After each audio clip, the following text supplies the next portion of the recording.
मैंने तुमसे कहा ना मुझे कुछ नहीं सुनना। अगली बार मुझे फोन किया तो पुलिस कंप्लेंट कर दूंगी। इसे तुम धमकी ही समझना। मैडम, शिखर साहब ने आपको बुलाया है, कुछ जरूरी बात करनी है उन्हें। शिखर साहब से कह दो कि मैं घर के लिए निकल गई हूँ। मैडम, आप जानती हैं मैं साहब से कभी झूठ नहीं बोलता।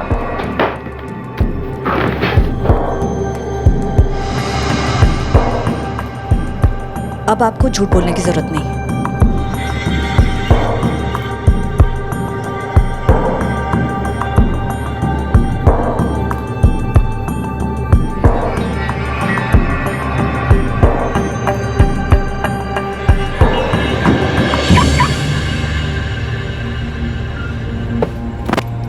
मैम, आज तो आप बुलाना ही भूल गई। वो तो अच्छा हुआ मैंने आपको जाते हुए देख लिया। जानवी, आज मुझे कुछ काम है, तुम कैब ले लो। It's okay ma'am, no problem. See you tomorrow. Good night. नहीं, देविका ऑफिस से निकल गई।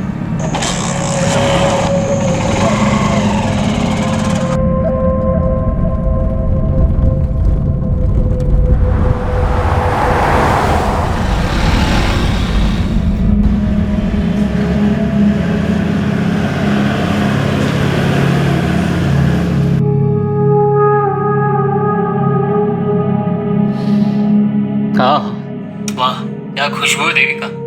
कैसी लगी डिश? मैंने खास तुम्हारे लिए बनाई है।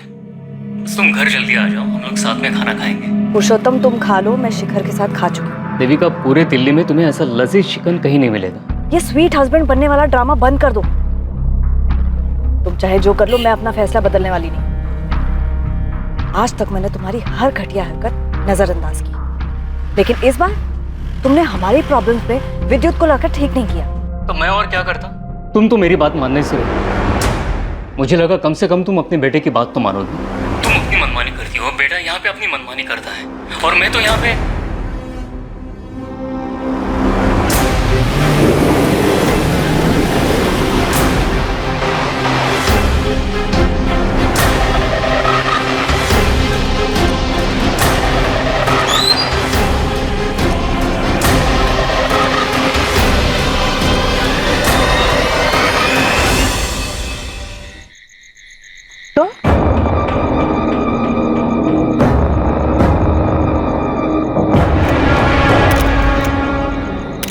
हाँ, ठीक से बताओ। मैडम, हम लोग यहाँ से गुजर रहे थे, देखा तो बीच सड़क पे गाड़ी खड़ी थी। पास आकर देखा तो यहाँ पर लाश पड़ी थी। मैडम, लाश देखकर हम लोग डर गए और सीधा आपको कॉल किया। मैडम, हमने तो अपना फर्ज निभा दिया, क्या हम जा सकते हैं? बाबू, छोटू, तुम लोग नहीं जा सकते। शायद आपको तुमसे बात करनी होगी।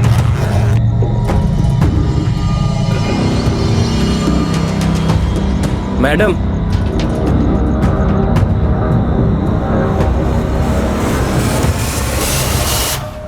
और रिंग गायब है। कपड़ों से और उंगली से लग रहा है कि किसी अच्छे घर की, पर बॉडी पर एक भी ज्वेलरी नहीं।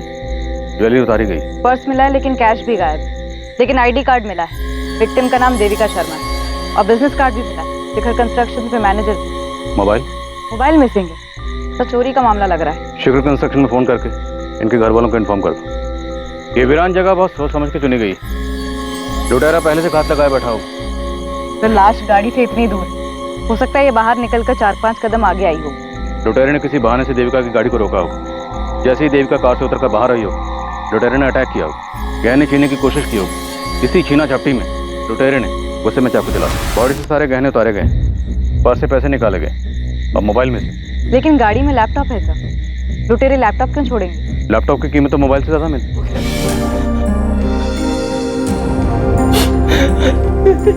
सर, किसने किया ये मेरी देविका के साथ? देखिए, फिलहाल तो यही लग रहा है कि लूट के इरादे से ही देविका जी की गाड़ी को रोका गया होगा और शायद छीना झपटी में लुटेरों ने चाकू चला दिया। वैसे इतनी रात गए आपकी बीवी यहाँ कहाँ से रही थी? काम से आ रही थी। अभी कुछ घंटों पहले मेरी बात भी हुई थी देविका से। हम साथ खाना खाने वाले थे। देविका जी की किसी से कोई दुश्मनी? दुश्मनी?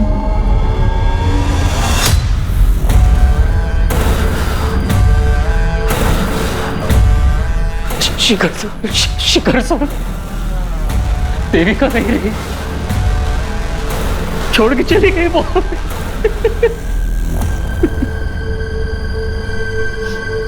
मैं शिखर बवेजा, मुझे देविका को देखना है। सर आइए आप, मैं ले चलता हूँ।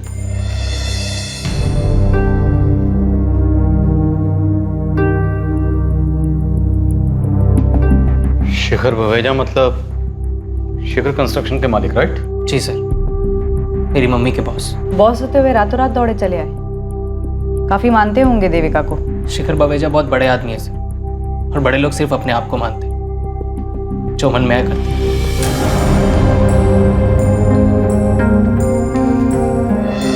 इतनी बेरहमी से मारा है देविका को। मैं बाहर हूं, मुझसे देखा नहीं जाता देविका को इस हालत में। पुरुषोत्तम जी, याद करिए, देविका का किसी से कोई झगड़ा हुआ हो, कोई अनबन रही हो? जी नहीं, देविका तो अपने काम से काम रखती थी। उसके लिए तो उसका अपना घर और उसकी जॉब, बस यही उसकी दुनिया थी। शिखर जी, देविका आपके साथ काम करती थी। कंस्ट्रक्शन लाइन जैसी कॉम्पिटिटिव फील्ड में अक्सर दुश्मनियां हो जाती हैं। क्या देविका की जान को किसी से खतरा था? खतरा मुझे था, दुश्मन मैंने पाले थे। और देविका पर इस तरह से हमला, तो हो सकता है आपके दुश्मनों में से किसी ने आपको चोट पहुंचाने के लिए ये सब किया। किसी में इतनी हिम्मत नहीं है कि शिखर बवेजा को चोट पहुंचा सके। अगर फिर भी अगर किसी ने ये जुर्रत की है, तो उम्मीद करता हूं कि जल्द से जल्द आप उन्हें गिरफ्तार कर लें। आप बेफिक्र रहिए, हम पूरी कोशिश करेंगे। कोशिश नहीं, मुझे रिजल्ट्स चाहिए, और वो भी जल्दी।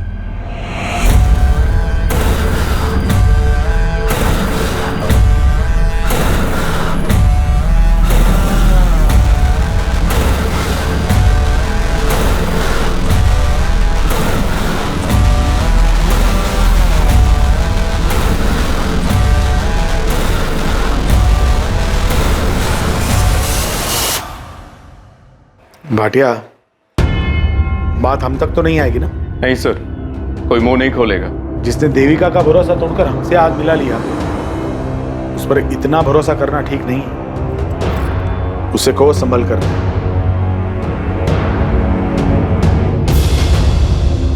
अविनाश, ये न्यूज़ देखी तुमने?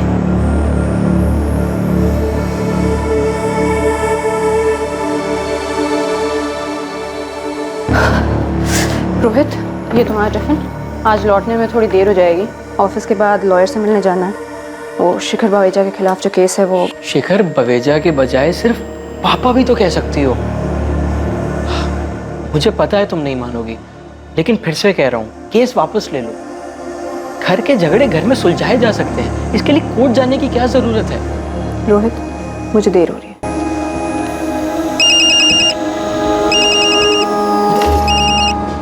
हेलो, सिद्धांत चाचा। प्रगति बेटा, अब तुम्हारी माँ अपने घर जा सकती है, क्योंकि रास्ते कांटा हट चुका है। मतलब? देविका नहीं रही। ये क्या बोल रहे हैं आप? अब बुरे का अंजाम आखिरकार बुरा ही होता है। बहुत भयानक मौत मरी देविका। अच्छा, जाके सावित्री भाभी से बात करो कि उनकी प्रार्थना सफल हो गई। माँ से? जी जी चाचा।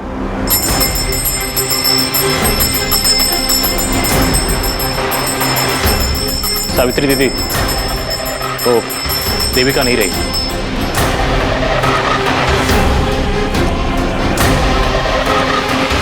शिखर कंस्ट्रक्शंस की मैनेजर देविका शर्मा की हत्या पर लोगों की अलग अलग प्रतिक्रियाएं थी। कुछ लोग वाकई देविका की मौत से दुखी थे और कुछ लोगों को राहत महसूस हुई थी। देविका शर्मा की जिंदगी के कई पहलू अभी सामने आने बाकी थे। उसके निजी और व्यावसायिक रिश्ते, उन रिश्तों के समीकरण, उनकी पेचीदगियां, इन सब से गुजरने के बाद ही इस बात का जवाब मिलने वाला था कि आखिर देविका शर्मा को किसने और क्यों मारा। इसलिए आपको कोई रेजिस्टेंस मार्क नहीं मिली? जी, वार काफी ब्रूटल था। चाकू को पेट में घुसा के घुमाया गया था। किसी पेशेवर का काम नहीं। मुमकिन है सुपारी दी गई होगी और हमलावर का इरादा जान से मारने का ही रहा होगा। कि अगर चोरी का इरादा होता तो लैपटॉप क्यों छोड़ते? जो गहने लूटे गए वो काफी कीमती थे। देविका के पति पुरुषोत्तम ने बताया कि गहने 1-1.5 लाख के थे। और कैश कितना था? कैश तो 2-3 हजार से ज्यादा नहीं रखती थी, लेकिन मोबाइल 80 हजार का था। IMEI ट्रैकिंग पर डालने के लिए बोल दिया है। उस एरिया के जितने भी हिस्ट्री शीटर्स हैं, सबको राउंड ऑफ करो। जैन सर। जी सर। यस सर, मैं अपडेट करता रहूंगा सर। Thank you. कमिश्नर साहब, ये शेखर बवेजा हम पर प्रेशर डलवाना चाह रहा है। देविका के पति पुरुषोत्तम से ज्यादा तो इसका बॉस शिखर बावेजा उछल रहा है। विद्युत बेटा जल्दी करो, तुम्हें कॉलेज छोड़ के मुझे मीटिंग के लिए पहुंचना है। शिखर अंकल वेट कर रहे होंगे मेरा। चाबी कहाँ रख दी मैंने? मम्मी चाबी। आप भी ना दिन पे दिन भुलक्कड़ होती है। वैसे मेरे पास एक आइडिया है। क्या? आप ना मुझे एक बाइक दिला दो, फिर ना मेरी वजह से आपको देर होगी और ना शेखर अंकल को आपकी वजह से। अच्छा बहाना है बाइक लेने का। चलो जल्दी। मम्मी तुम बेकार में ही डर रही हो। मैं तो कभी 60 की स्पीड भी क्रॉस नहीं करता, सारे ट्रैफिक रूल्स भी फॉलो करता हूँ। और ये मत सोचना किसी लड़की को इंप्रेस करने के लिए बाइक मांग रहा हूँ। अच्छा तो फिर बाइक लेने का फायदा ही क्या? ये मेरी बाइक की चाबी। तुम्हारा advance birthday gift. Yes, you are the best mummy, my super mom. Vidyut बेटा कुछ खा ले। मुझे नहीं खाना, आप खा लो। तुम नहीं खाओगे तो मैं कैसे खा पाऊंगा? हाँ? अच्छा बेटा सुन, शिखर सर से मेरी बात हुई। क्या? आप सबसे पहले तो ये शिखर सर बोलना बंद करो। वो मम्मी के बॉस थे, आपके बॉस नहीं। और क्या जरूरत थी आपको उनसे बात करने की? उनकी मनमानी की वजह से ही तो ये सब बिगड़ा था। बेटा बड़े लोग मनमानी करते हैं क्योंकि उनकी मनमानी चलती है, और तू पुरानी बातें भूल जा। शिखर सर ने कहा है तू चाहे तो वहां फिर से काम शुरू कर सकता है। आपको जरा भी शर्म नहीं आती क्या पापा? आपके अंदर थोड़ा भी सेल्फ रिस्पेक्ट है भी या नहीं? विद्युत बेटा कुछ खा तो ले। ठीक है कमिश्नर साहब, आई होप आपके ऑफिसर्स आपके किए हुए प्रॉमिस को निभाएंगे। Thank you sir. मैं आप सभी से सिर्फ एक बात कहना चाहता हूं, देविका अब नहीं है, लेकिन ये कंपनी है, और ये कंपनी जितनी मुझे अजीज है उतनी ही देविका को भी थी। शिखर कंस्ट्रक्शंस का नाम हमेशा शिखर पर ही रहना चाहिए। यही देविका को हमारी श्रद्धांजलि होगी। जानवी, देविका की जितनी भी फाइल्स हैं मेरे केबिन में लेकर आओ। जी सर।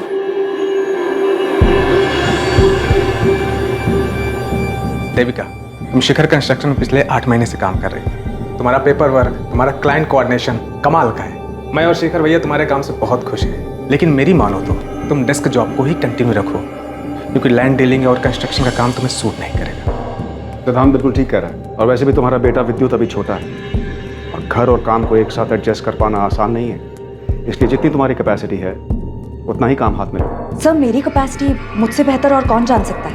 लेकिन टाइम कैसे मैनेज करोगी देविका?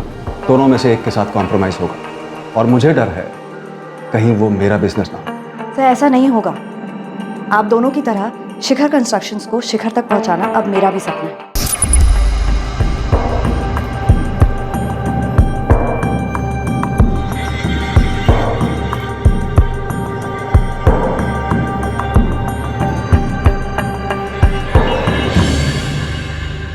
सर देखते ही देखते देविका शर्मा 10 साल के अंदर ही शिखर कंस्ट्रक्शन की सेकंड बॉस बन गई थी। देविका शर्मा का डिसीजन मतलब फुल एंड फाइनल। उस पर फिर शिखर बावेजा भी कोई सवाल नहीं उठाता था। ये शिखर कंस्ट्रक्शन शेखर बवेजा और उसके भाई सिद्धांत बवेजा ने मिलकर शुरू किया था। तो अगर देविका सेकंड बॉस थी, सिद्धांत क्या था? सर सिद्धांत की स्टोरी में ट्रेजेडी ही ट्रेजेडी है। इनफैक्ट सिद्धांत ने ही देविका को जॉब पर लगवाया था, लेकिन देखते ही देखते देविका इतनी आगे बढ़ गई कि शिखर अपने सगे भाई से ज्यादा देविका पे भरोसा करने लगा था। देविका, जवाब दो, कितने रुपए खिलाए तुमने टेंडर प्राइस जानने के लिए? सीधे से कहिए ना, रिश्वत दी। सिंपल। इसका मतलब तुम मानती हो कि तुमने रिश्वत दी? जी दी। शिखर भैया, क्या रिश्वत आपके कहने पर दी गई? सिद्धांत, तू मेरा भाई है, तेरे को यहाँ काम करना है तो कर, लेकिन देविका के फैसलों पर उंगली मत उठाना। आजकल सिद्धांत गाजियाबाद में छोटा मोटा ब्रोकर है। तो मतलब देविका और शेखर बवेजा के भाई सिद्धांत में खटास तो थी, और इतने अरसे बाद बदला लेने का लॉजिक बनता नहीं। ये देविका का पति पुरुषोत्तम और बेटा विद्युत, उन पर क्या इन्फॉर्मेशन? 2 दिन दीजिए, पूरी हिस्ट्री निकाल के देती हूँ। जल्दी बता कर। देविका के जाने के बाद क्या हाल है शिखर भाई साहब के? पुलिस तो आएगी, लेकिन तुम्हें घबराने की जरूरत नहीं, मैं सब संभाल लूंगा। ऐसे नहीं चलेगा, मुझे पुलिस को सब कुछ बताना होगा। अविनाश, बेहतर यही होगा कि पहले तुम शिखर सर से बात करो। शिखर सर मेरी बात नहीं सुनेंगे।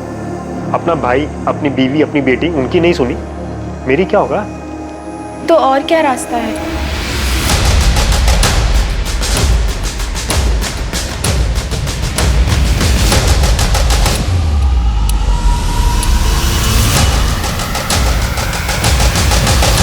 सर, हमें मम्मी की बॉडी कब तक मिलेगी?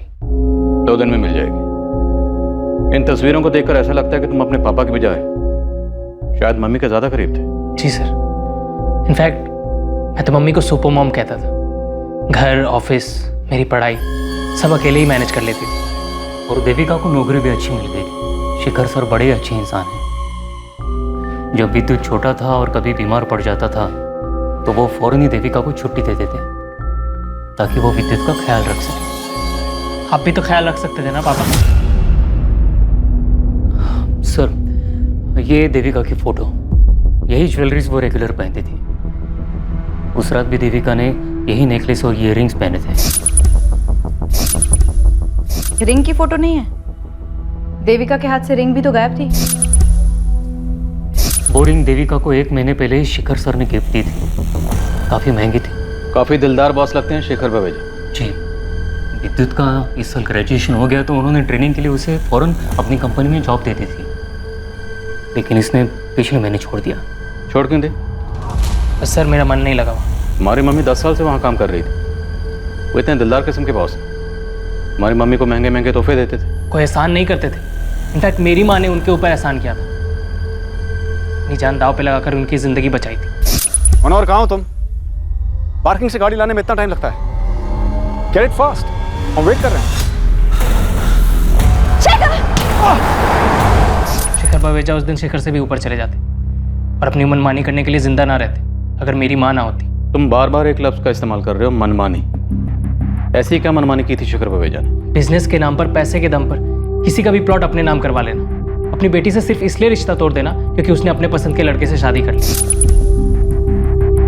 अपने सगे भाई को बिजनेस से बाहर निकाल देना। अपनी पत्नी और बेटे को घर से निकाल देना। ये सब मनमानी नहीं है तो और क्या है सर? विद्युत बेटा, ये शिखर सर का पर्सनल मामला है।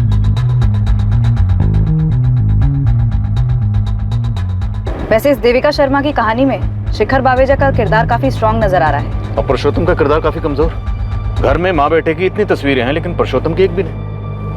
कुछ तो गड़बड़ थी इस फैमिली में। शिखर सर के खिलाफ बोलने की क्या जरूरत है?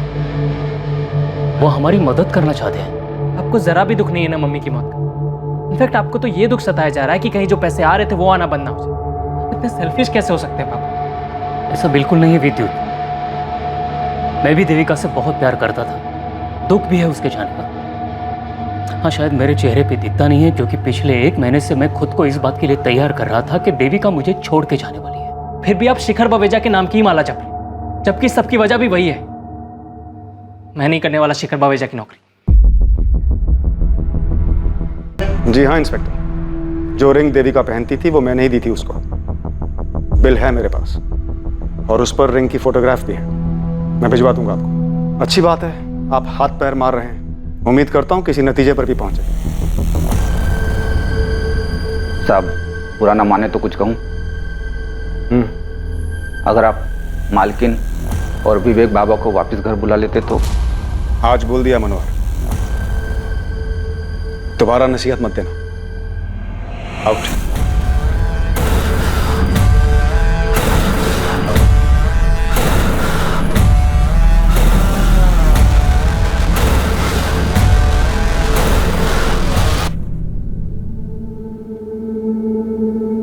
शिखर, अब तो बता दो कि सरप्राइज क्या है।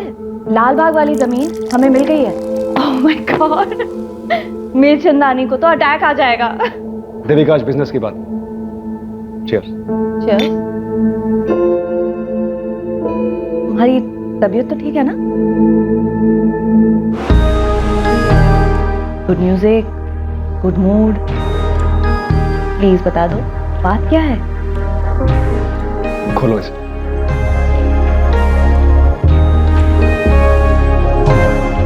शादी करोगी मुझसे?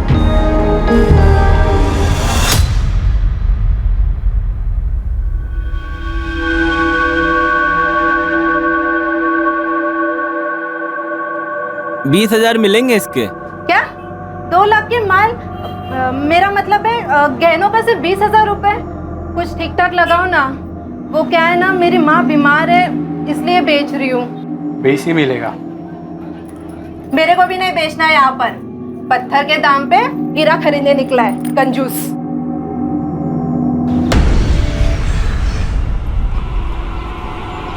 बाबू तू है क्या? मैंने बोला था ना तुझे, ये गहने तेरे पहनने के लिए है, बेचने के लिए नहीं। ऐसे गहने पहन के निकलूंगी तो लोग पूछेंगे नहीं क्या मुझे, इसलिए ना इसको बेचने में ही फायदा है। और वैसे भी ये लूट के गहने हैं, समझा? चुप कर पगली, मरवाएगी क्या? और वैसे भी दिल्ली में सिर्फ दीवारों के नहीं, हवाओं के भी कान होते हैं। और अगर गलती से पुलिस ने सुन लिया ना तो दोनों काम से गए। इस कहानी में भी कई मोड़ आने बाकी थे। पुलिस मर्डर के मोटिव को लेकर असमंजस में थी। किरदार कई थे, कहानियां भी कई थी, लेकिन हत्या का कारण अब भी गुप्त था।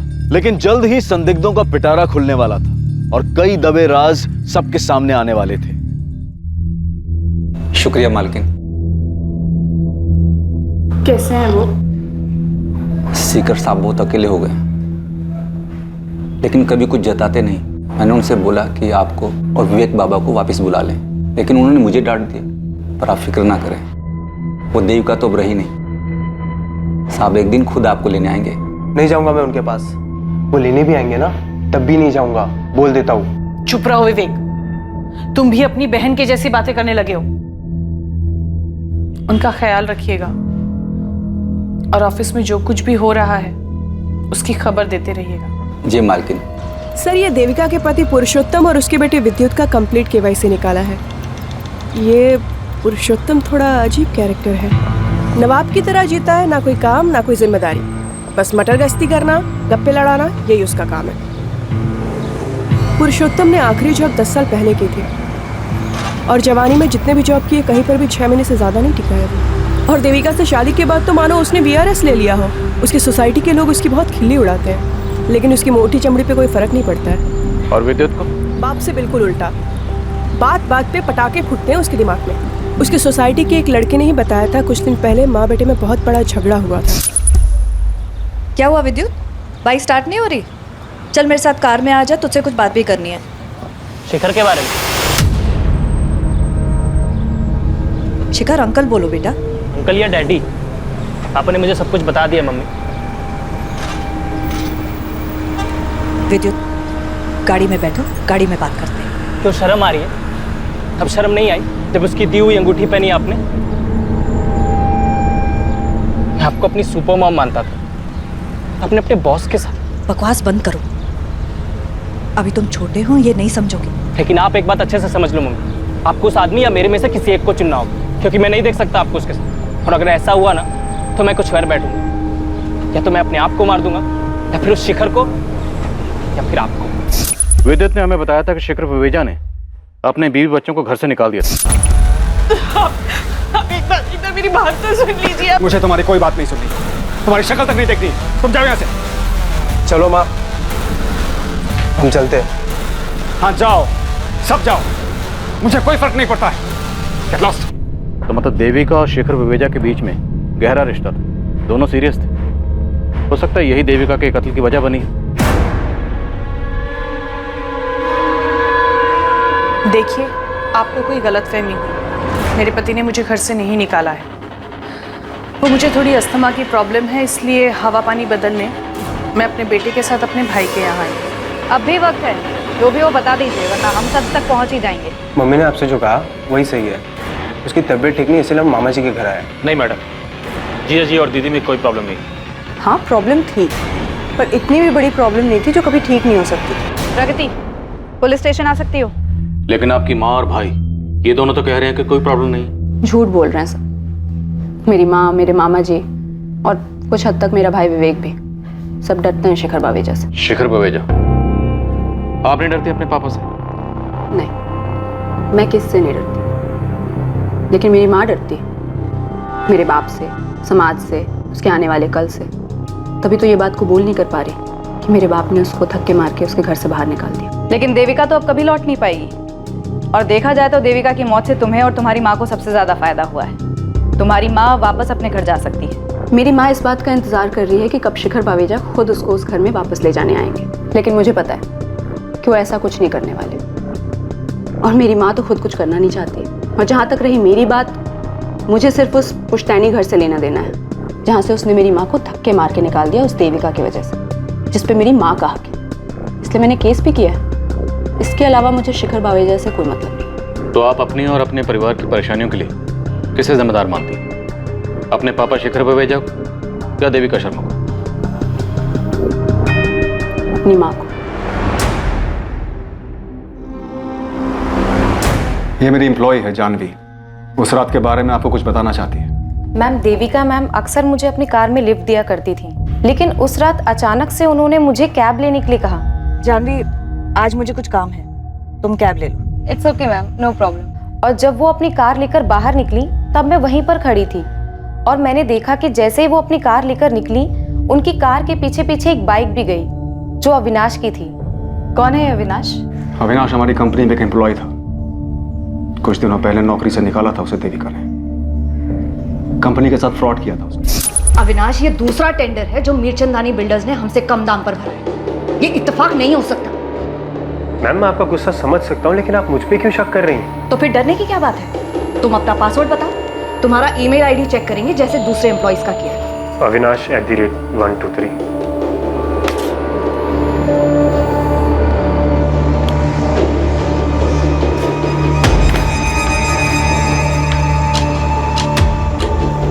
Ma'am, I have no idea ये किसने किया है।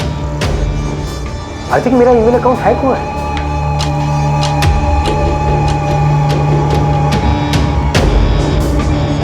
इससे पहले कि मेरा हाथ उठ जाए, आउट ऑफ हियर। मैम, मैं ये नहीं कह रही हूँ कि अविनाश ने ही देविका मैम का मर्डर किया है, लेकिन वो बाइक अविनाश की ही थी और शायद चला भी वही रहा था, लेकिन उसने हेलमेट पहना था इसलिए मैं उसका चेहरा ठीक से देख नहीं पाई। देविका ने मुझे बताया था कि नौकरी से निकाले जाने के बाद भी अविनाश उसे फोन किया करता था। मैंने तुमसे कहा ना मुझे कुछ नहीं सुनना। अगली बार मुझे फोन किया तो पुलिस कंप्लेन कर दूंगी। मुझे इस अविनाश का नंबर और एड्रेस चाहिए। जानवी, यू कैन गो।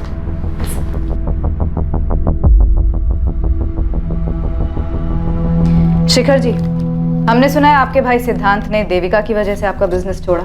गलत सुना है। सिद्धांत के जाने की वजह वो खुद था। और वैसे भी ये बात अब पुरानी हो चुकी है। एंड आई डोंट थिंक सिद्धांत ऐसा कुछ कर सकता है।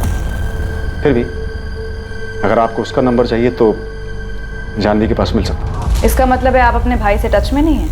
मैं पीछे मुड़कर नहीं देखता हूँ। और आपको भी मेरी यही राय है कि सिद्धांत के पीछे पड़ने की बजाय आप मीरचंदानी बिल्डर्स के मालिक नीरज मीरचंदानी को कुरे दिए। वो आपके बिजनेस कॉम्पिटिटर हैं? जी, सालों पहले मुझ पर एक हमला हुआ था, उसी ने करवाया, जिसमें देविका ने आपकी जान बचाई थी। जी। मीरचंदानी बहुत बड़ा पैंतरेबाज है। उम्र हो चली है मगर दिमाग अब भी दौड़ता है, वो भी उल्टे कामों में। एक आखिरी सवाल, आपके और देविका शर्मा के संबंध? इस बारे में कोई सवाल। आप अविनाश और मीरचंदानी के पीछे लगे। देविका अब नहीं है, उसकी निजी जिंदगी से दूर है। आपकी पत्नी आपके बेटे के साथ अपने भाई के यहाँ रहती है। हमने सुना है कि आपने खुद उन्हें घर से बाहर निकाला ताकि आप देविका शर्मा से शादी कर सकें। आप जा सकते हैं। पुलिस अभी अभी यहाँ से गई है। जैसा आपने कहा था मैंने अविनाश के बारे में बिल्कुल वैसा कहा है। हाँ, शिखर सर के भाई सिद्धांत का नंबर लेकर गए हैं मुझसे, शायद कोई पूछताछ करनी हो। 6 अगस्त, जिस रात देविका शर्मा का कत्ल हुआ, तुमने इसे फोन किया था अविनाश? जी, मैंने फ़ोन किया था देविका मैम को। मैं तब उनके ऑफिस के बाहर ही खड़ा था, लेकिन उन्होंने गुस्से में आकर मेरा फ़ोन काट दिया। मैंने तुमसे कहा ना मुझे कुछ नहीं सुनना। तुम्हारे फोन लोकेशंस और कॉल रिकॉर्ड्स हैं हमारे पास। जिस रात देविका शर्मा का कत्ल हुआ, तुमने ऑफिस से देविका शर्मा का पीछा करना शुरू किया और जैसे ही उसकी गाड़ी एक सुनसान रास्ते पर पहुंची, तुमने उसकी गाड़ी को वहां पर रोका।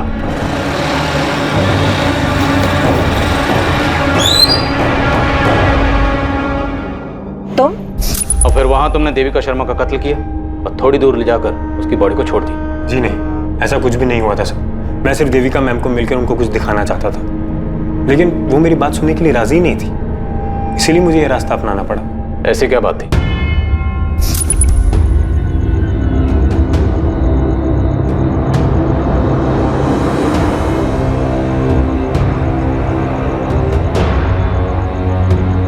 देविका मैम, अब यकीन हुआ आपको मेरी बात का? तुम कल ऑफिस आ जाओ, मैं सब ठीक कर दूंगी। लेकिन मेरी किस्मत खराब थी। उसी रात देविका मैम को किसी ने मार डाला। तुमने हमें बेवकूफ़ समझा है। तुम हमें कोई भी झूठी कहानी सुनाओगे और हम यकीन कर लेंगे। मैं झूठ नहीं बोल रहा हूँ सर, आप मेरा फ़ोन चेक कर लीजिए, उसमें वो वीडियो भी है जो मैंने देविका मैम को दिखाई थी, फॉरवर्ड भी की थी। सिद्धांत, प्रगति, तुम दोनों एक ही बात के पीछे क्यों पड़े हो? जब तक तुम्हारे पापा खुद मुझे नहीं बुलाते मैं नहीं जाऊंगी। और ये बात आप अपनी सेल्फ रिस्पेक्ट बचाने के लिए कह रही हैं या इस डर से कि आपके सडनली लौट जाने से शिखर बावेजा नाराज हो जाए? प्रगति, कितनी बदतमीज हो गई हो तुम। देखा चाचा जी, बात कैसे घुमा दी। भाभी, आप बेकार का डर रही, हम सब हैं ना आपके साथ। देविका जा चुकी है माँ, कभी कोई कदम तो खुद से उठाया करो। हेलो, जी हाँ मैं बोल रहा हूँ। ठीक, मैं आ रहा हूँ। किसका फोन था चाचा जी? पुलिस ने बुलाया। सर, अविनाश के कॉल रिकॉर्ड और बैकग्राउंड चेक किए, बिल्कुल क्लीन है। शिखर कंस्ट्रक्शन से फोन आया था। जानवी बिना बताए ऑफिस से चली गई और फोन भी बंद है। मतलब अविनाश की बात सही निकली? जानवी का फोन ट्रैकिंग पे डाल दिया है। शिखर बावेजा के भाई सिद्धांत बावेजा, उसको भी यहाँ बुला लिया है। ये जानवी बड़ी चालाक निकली। बड़ी चालाकी से इसने देविका का विश्वास जीता और फिर देविका को अविनाश के खिलाफ भड़काया। हमारे सामने भी अविनाश का नाम यही लेकर आई थी। हो सकता है ये शिखर बावेजा को बेवकूफ बना रही और ये सब इसने किया मीर चंदानी के कहने पर। तुम मीर चंदानी से मिलो, मैं शिखर बावेजा के भाई सिद्धांत से बात करता हूँ।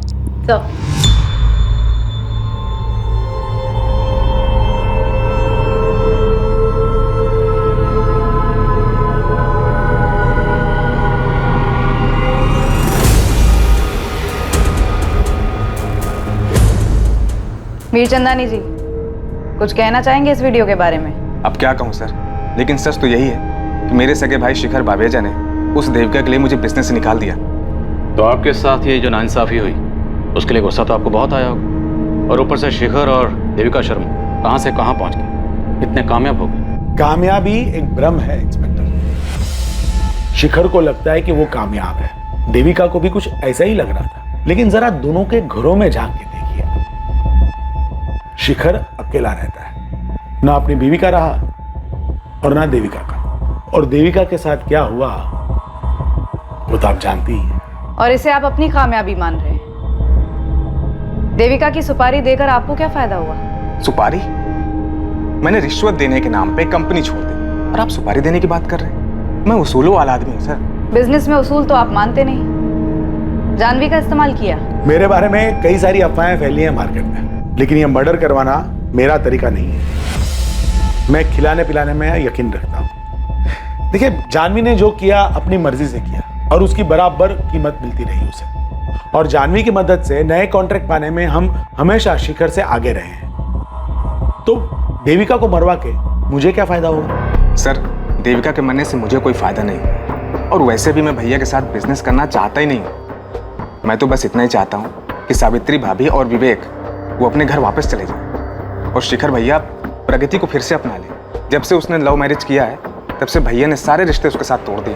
तो आपको क्या लगता है देविका शर्मा के मरने से सबसे ज्यादा फायदा किसे हुआ होगा? शिखर बावेजा को। देविका उससे रिश्ता तोड़ना चाह रही होगी और शिखर ने उसके लिए अपने परिवार को घर से बाहर निकाल दिया। शिखर एक बहुत ही इगोइस्टिक इंसान है, उसे मंजूर नहीं कि कोई उसे ना कहे और इसीलिए उसने देविका को मरवा दिया। शायद देविका का पति पुरुषोत्तम, अगर शिखर भैया और देविका ने शादी कर ली होती तो सबसे ज्यादा नुकसान पुरुषोत्तम को होता, क्योंकि वही है जो अपनी बीवी की कमाई पे सालों से पल रहा था। सब अपनी कहानी अपनी सोच बयां कर रहे थे, सच की राह में झूठ की धूल उड़ा रहे थे ताकि सभी अपना सच ढक सके। लेकिन देविका शर्मा के मर्डर का सच सामने आने वाला था। लालच की वजह से हुई एक चूक इस केस का रुख बदलने वाली थी। 50,000 गिनने में कितना टाइम लगता है? जल्दी करो ना, माँ बीमार है मेरी। अरे कहाँ लेकर जा रहे हो? मैंने कुछ नहीं किया है। साहब, मैंने उस औरत को नहीं मारा था, मैंने बस उसके गहने चुराए थे। घर पे जा रहे थे क्या? पर्स में मोबाइल और पैसे थे, वो छोटू ने रख लिए और अपने गांव बेगूसराय चला गया। मैंने गहने लिए, सोचा कि अपनी बीवी रमा को दे दूंगा। गहने पैसे सब कुछ लेकर गए, और लैपटॉप वो क्यों छोड़ा था? लैपटॉप जेब में आता नहीं ना, इसलिए छोड़ दिया। वो उस दिन हम लोग आपसे बात कर रहे थे ना, तो गहने और पैसे हमारी जेब में ही थे। और चाकू? चाकू कहाँ था? कौन सा चाकू साहब? हम लोग ने कोई खून नहीं किया, यकीन मानिए साहब, मैं सच बोल रहा हूँ। देख बे, जब तक सच नहीं बोलेगा ना तू यहाँ से जाएगा नहीं। और तेरा पार्टनर छोटू, उसका पता बोल बोल।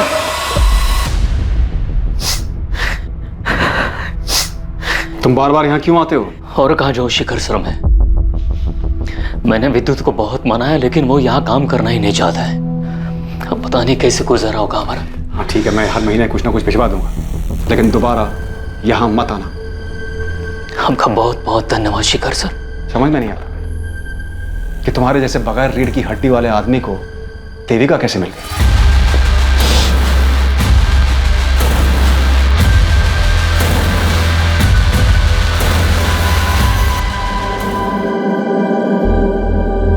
ये रिंग कब ली? शिखर ने दी। प्रपोज किया है, शादी करना चाहता है। तुमने क्या कहा?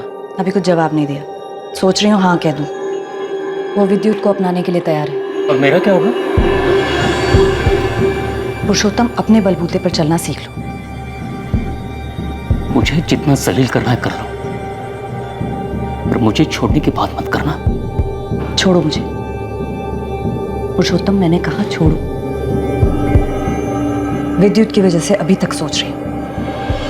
अगर बात हमारी होती तो कब का डिसाइड कर चुकी हूँ। इस बाबू की धुलाई में कोई कसर नहीं छोड़ी, लेकिन वो अभी भी अपनी बेगुनाही की रट लगा रहा। सर, देविका का सामना अविनाश से भी हुआ था, लेकिन उसके खिलाफ भी कोई सबूत नहीं मिला है। बाबू अविनाश दोनों के कॉल रिकॉर्ड्स क्लीन है और बाबू का कोई क्रिमिनल रिकॉर्ड भी नहीं, तो मतलब पक्का ये कोई पर्सनल मामला। पर्सनल मामलों की जानकारी कोई करीब ही दे सकता है। साहब, मैं जाता हूं।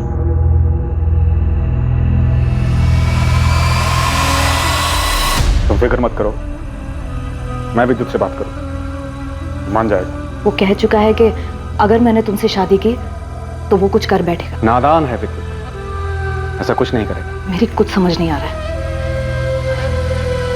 लेकिन एक बात तो तय है,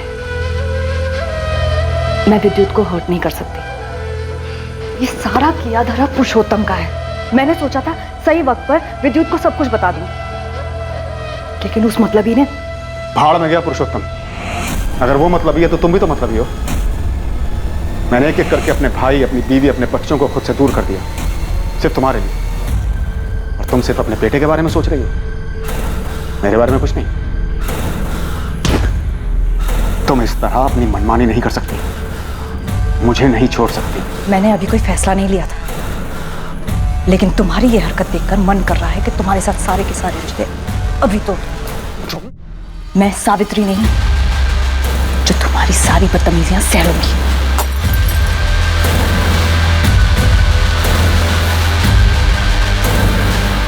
सर, ये बाबू जिसे आपने पकड़ा है, क्या इसने मारा है मेरी मम्मी को?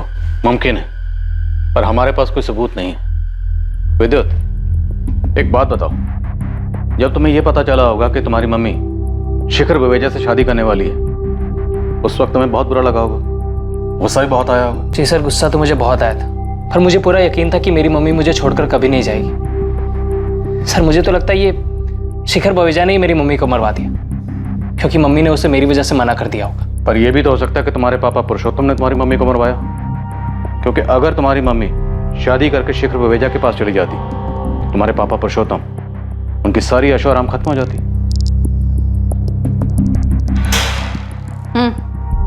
चल बाबू, तेरी छुट्टी। सच में मैडम, वो खूनी मिल गया आपको? हाँ मिल गया, तू जा। वैसे मैडम, किसने किया खून? हेलो जी सर, ठीक है, मैं अभी आता हूँ। लेकिन खून किया किसने? जी जी, पापा भी यहीं हैं, उनको भी लेके आता हूँ। ये सब क्या है इंस्पेक्टर? आपने मेरा टाइम वेस्ट करने के लिए मुझे यहाँ पर? सर, मेरी मम्मी को किसने मारा है?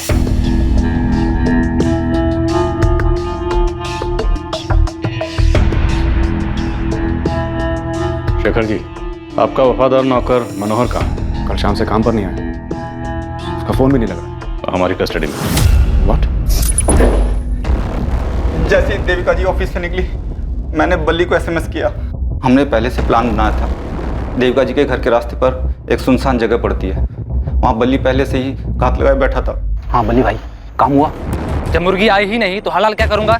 क्या ये कैसे हो सकता है? तुमने बोला था कि 15 मिनट लगेंगे, आधे घंटे से यहीं खड़ा हूँ मैं। 10 मिनट और रुको प्लीज, वो जरूर आएगी। बाद में पता चला कि अविनाश ने देविका जी का रास्ता रोका था। ये बल्ली कौन है? तुझे कहाँ मिला? बल्ली मेरे गांव का है। कुछ देर बाद देविका जी वहाँ से गुजरी और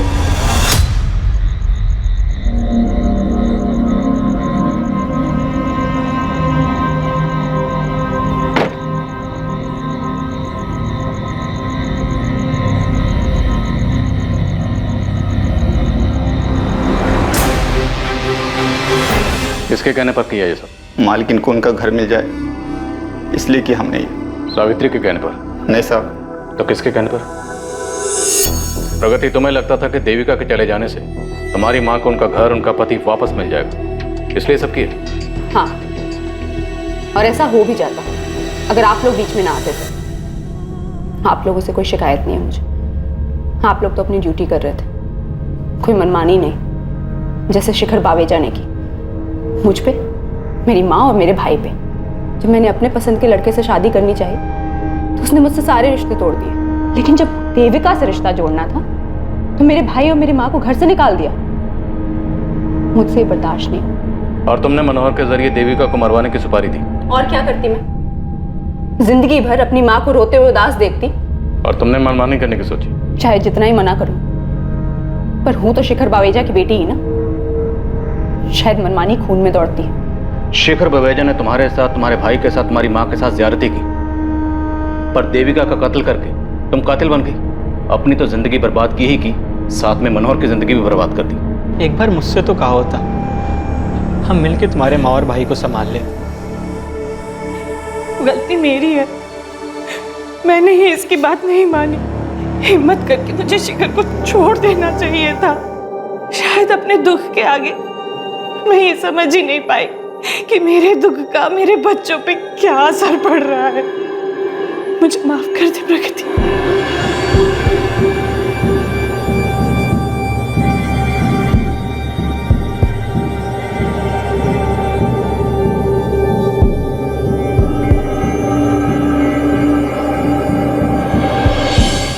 एक हफ्ते के अंदर पुलिस ने सुपारी किलर बाली को भी गिरफ्तार कर लिया। प्रगति ने जो भयंकर कदम उठाया वो बिल्कुल गलत था। क्राइम किसी समस्या का हल हो ही नहीं सकता। अगर शिखर और सावित्री ने वक्त रहते अपने बिगड़े हुए रिश्ते खत्म कर दिए होते, दोनों अलग हो गए होते, तो शायद प्रगति के मन में नफरत इस हद तक नहीं पनपती और वो नहीं होता जो हुआ। कुछ लोग ये तर्क जरूर दे सकते हैं कि देविका इस परिवार को तोड़ने की जड़ थी, लेकिन किसी तीसरे को दोष देकर यह हकीकत नहीं बदली जा सकती है कि दरअसल शिखर और सावित्री ही अपने परिवार में मची तबाही के लिए जिम्मेदार थे। एक खोखली शादी को सिर्फ इसलिए बरकरार रखना ताकि बच्चे और माँ बाप दोनों एक साथ रह सकें, ये किसी समस्या का हल हो ही नहीं सकता। देखते हैं हमारे आज के एपिसोड की दूसरी कहानी। किसी के साथ सो रहे हो ना तुम? कौन है वो? कार्तिक, तुम मुझसे तंग आ गए हो ना? तुम्हें अब पहले जैसे नहीं लगती मैं। क्या बकवास करी है तुम Natasha? You know baby, I love you। तुम्हारे अलावा मेरी लाइफ में और कोई नहीं है। झूठ मत बोलो मुझसे। दूध पीती बच्ची नहीं हूँ मैं जो तुम्हें समझ ना पाऊँ। सब जानती हूँ मैं कार्तिक, और सच्चाई एक्सेप्ट कर ली है मैंने। बस नाम बताओ कौन है वो? Stop it now। मैं तुमसे प्यार करता हूँ, इसका ये मतलब नहीं तुम जो भी बकवास करोगे मैं चुपचाप सुन लूँ। ये रोज रोज के नखरे से मैं परेशान हो गया हूँ। हाँ, परेशान तो हो गई मुझसे। कोई और जो मिल गई है तुम्हें। छुटकारा पाना चाहती हो ना तुम मुझसे हमेशा के लिए?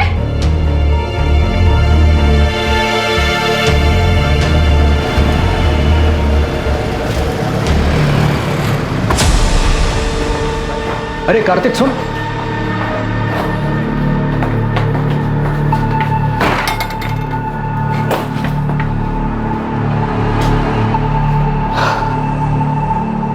क्या बात है कार्तिक, इतना परेशान क्यों है? नताशा, वो औरत मेरी जान लेकर रही, उसके सवाल कभी खत्म ही नहीं होते। कहाँ गए थे, किसके साथ थे, इतनी देर क्यों हुई, और आज तो किसके साथ सो रहे हो। 1 मिनट का सुकून नहीं है घर पर। इसे आराम से समझाने की कोशिश कर, शायद मान जाएगी। अरे वो कुछ सुनने को तैयार हो तब जाके समझाओ ना यार। तंग आ गया हूँ उससे। मैंने डिसाइड कर लिया, इस बात का सॉल्यूशन निकालना ही होगा। बीमारी का इलाज जड़ से हो तो ही अच्छा है। अभी नताशा की बात को छोड़, वो रूम नंबर 7 वाली मिसेस मेहरा, उसका क्या करना है यार? जबरदस्ती ऑपरेशन की बात कर रही है वो।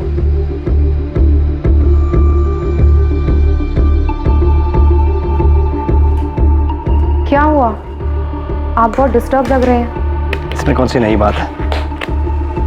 फिर से झगड़ा हुआ क्या? हाँ, मेरी जिंदगी में एक ही तो परेशानी है। उसे हम पर शक है क्या? कार्तिक की बात अगर सच निकली तो क्या सच में उसका अफेयर नहीं हुआ था? मैं अपने पति को अच्छी तरह से जानती हूँ। मुझसे उब गया है, छुटकारा पाना चाहता है वो मुझसे, पर मैं ऐसा कभी होने नहीं दूंगी। मैं तुम्हारे साथ हूं नताशा। आगे जो कुछ भी करना है सोच समझ के करना होगा।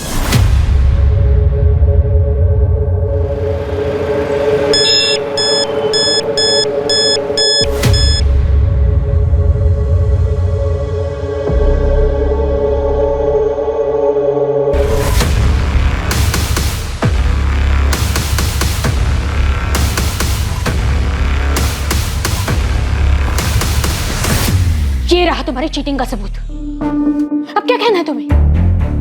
ये तुम्हें कहां से मिला? झूठ है ये। अब तो झूठ बोलना बंद करो कार्तिक। यकीन करो मेरा नताशा, ये नकली तस्वीरें हैं, मॉर्फ की हुई तस्वीरें। किसी ने तुम्हें बहकाने के लिए भेजी, ट्रस्ट मी। तुम मुझे बेवकूफ बना रहे थे कार्तिक। अब तुम देखना तुम कैसे बर्बाद करती हो। अब धमकी दे रही हो तुम मुझे? तुम्हें जो समझना है तुम समझ लो। तुम भी सुन लो, मैं ऐसा होने नहीं दूंगा।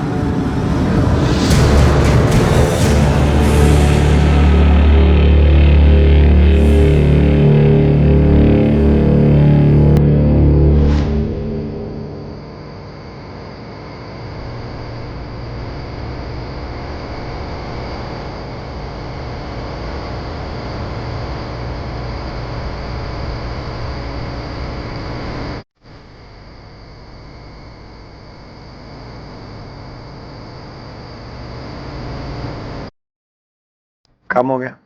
हाँ, हो गया।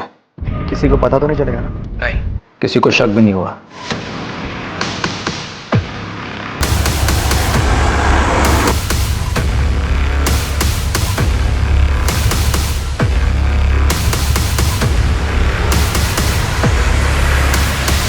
इंसान फितरत से ही पेचीदा होता है और इसकी जटिलता तब और बढ़ जाती है जब वो किसी रिश्ते में हो। भरोसे का टूट जाना और आपसी समझदारी की कमी, किसी भी रिश्ते के बिगड़ने के पीछे अक्सर ये वजहें अहम होती हैं। और जब ऐसा होता है तब रिश्तों में आक्रोश पनपता है और पता ही नहीं चलता कब दिलों में खींच पैदा हो जाती है।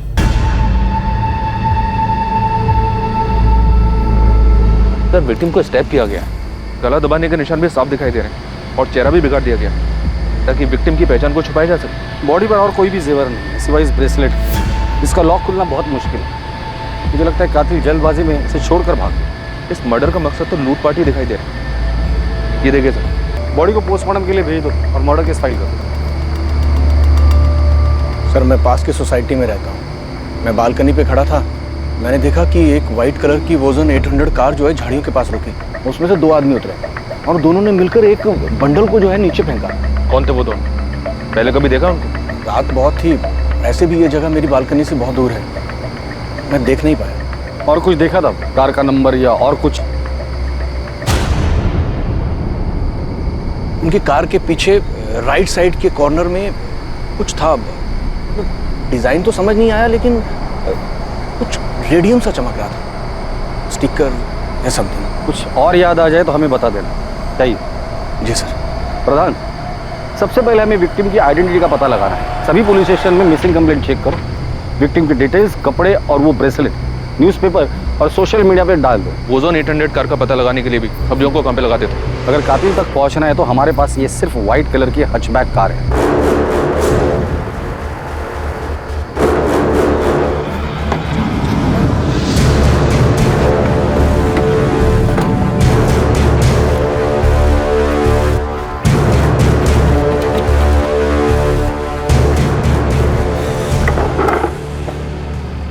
राजीव, किसी को शक तो नहीं होगा ना कि ये गाड़ी मेरी थी? तो टेंशन मत ले, अगर हम शांत रहेंगे ना तो किसी को कुछ नहीं पता चलेगा, समझा? और ये गहने का क्या करना है? तू रख ले। इस काम का इनाम समझो। बस ध्यान रखना कि इन्हें अभी बेचने की कोशिश भी मत करना।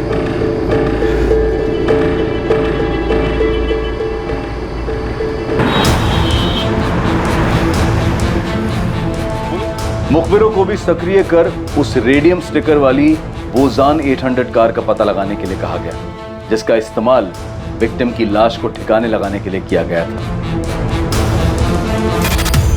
पल्लवी मैम। हाँ, क्या हुआ सरिता? वो शास्त्री नगर वाले केस में उन तीनों बच्चियों को कहाँ बेचा गया इसका पता चल गया।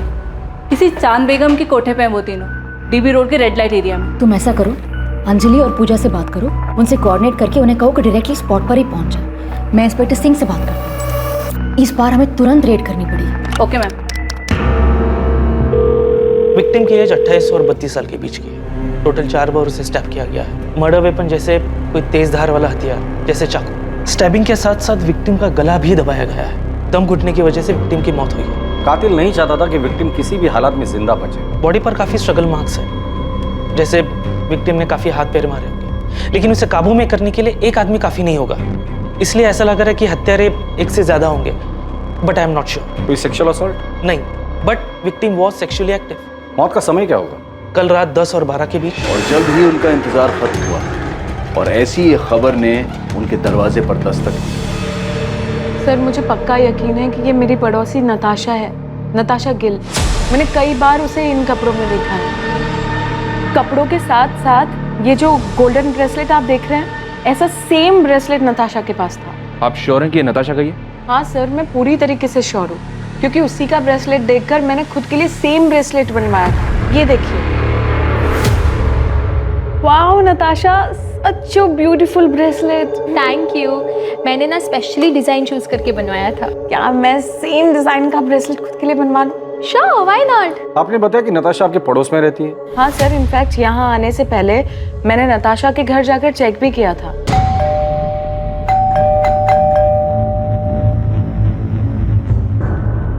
उसके बाद मैंने नताशा और उसके पति कार्तिक को फोन भी ट्राई किया, पर दोनों का नंबर स्विच ऑफ आ रहा था। ये सब देखकर मुझे लगा कि कुछ ना कुछ तो गड़बड़ है, इसलिए मैं सीधा यहाँ पर आ गई। आप मुझे कार्तिक और नताशा का नंबर लिख के दीजिए। वैसे ये दोनों काम क्या करते हैं? सर कार्तिक डॉक्टर है और उसका खुद का नर्सिंग होम भी है, fit and care nursing home, जो जीवन चौक पर है। और नताशा टीचर है, स्कूल में हायर क्लासेस को पढ़ाती है। नताशा और कार्तिक के बीच रिलेशन कैसा था? देखने से तो सब ठीक ही लगता था सर, पर कभी कभी नताशा की बातों से ऐसा लगता था कि वो अपने हस्बैंड को लेकर बहुत पसेसिव थी। सर, कार्तिक और नताशा दोनों के फोन स्विच ऑफ। कोई और नंबर है? मेरा मतलब है माँ बाप या कोई रिलेटिव? नहीं सर, मेरे पास तो कोई नंबर नहीं है, पर आप उज्ज्वला से पूछ सकते हैं। वो मेरे यहाँ काम करती है और नताशा के यहाँ पर भी वही काम करती है।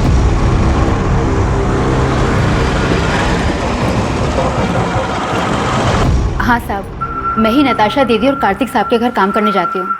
आज सुबह भी गई थी, उनका घर बंद था, लेकिन अक्सर ऐसा होता है कि वो लोग काम के लिए जल्दी निकल जाया करते थे, इसलिए साहब मुझे कुछ भी अजीब नहीं लगा। नताशा और कार्तिक के घर वालों के बारे में कुछ जानती हो? किसी का नंबर या पता है तुम्हारे पास? पता तो नहीं मालूम, लेकिन नताशा दीदी के माँ बाप गुरुग्राम में ही कहीं रहते हैं। उनकी माँ का नंबर है मेरे पास। इन दोनों का आपस में रिश्ता कैसे था? पहले तो बहुत अच्छा रिश्ता था, लेकिन पिछले 3 महीने से उन दोनों के बीच में काफी झगड़े हो रहे थे। 10 अगस्त को उनके यहाँ काम करने गई थी? जी। क्या तब लड़ाई झगड़ा कुछ हुआ था? हाँ साहब, उस दिन भी उन दोनों के बीच में काफी झगड़ा हुआ था। ये तुम्हें कहाँ से मिले? झूठ है ये। अब तो झूठ बोलना बंद करो कार्तिक। तुम देखना मैं तुम्हें कैसे बर्बाद करती हूँ अब। नताशा ने? क्यों? वो अफेयर वाले शक को लेकर? हो सकता है साहब। ठीक है उज्ज्वला, तुम जा सकते, जरूरत पड़ेगी तो दोबारा बुला लो। जी साहब। साहब, वो जो लाश है सच में नताशा दीदी की है? देखो, जब तक नताशा के परिवार वाले आपके लाश को पहचान नहीं लेते, हम कुछ नहीं कह सकते। नताशा के पेरेंट्स से बात हो गई है, वो डेड बॉडी की पहचान करने के लिए हॉस्पिटल आ रहे हैं, लेकिन सर कार्तिक के बारे में उन्हें भी कोई खबर नहीं। अगर वो लाश नताशा की है तो बड़ी अजीब बात है। बीवी को मरे 2 दिन हो गए और पति गायब है। या तो कार्तिक भाग गया है या फिर उसके साथ भी कुछ हुआ है। ईशा, तुम्हारा असाइनमेंट कंप्लीट हुआ? कल तुम्हारी लास्ट डेट है ना? नहीं माँ। क्यों? और तुम कॉलेज भी नहीं गई आज? मेरा मन नहीं हो रहा था। अच्छा माँ, वो पापा से बात हुई? नहीं, और मुझे उनसे कोई बात करनी भी नहीं।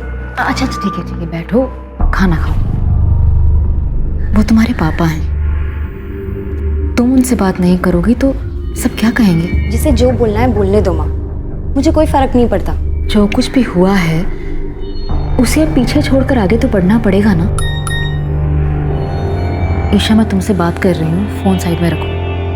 माँ, आपने ये मैसेज देखा क्या? ये आपकी बेटी नताशा के? नताशा के बाई एड़ी में एक काला निशान है, बचपन से।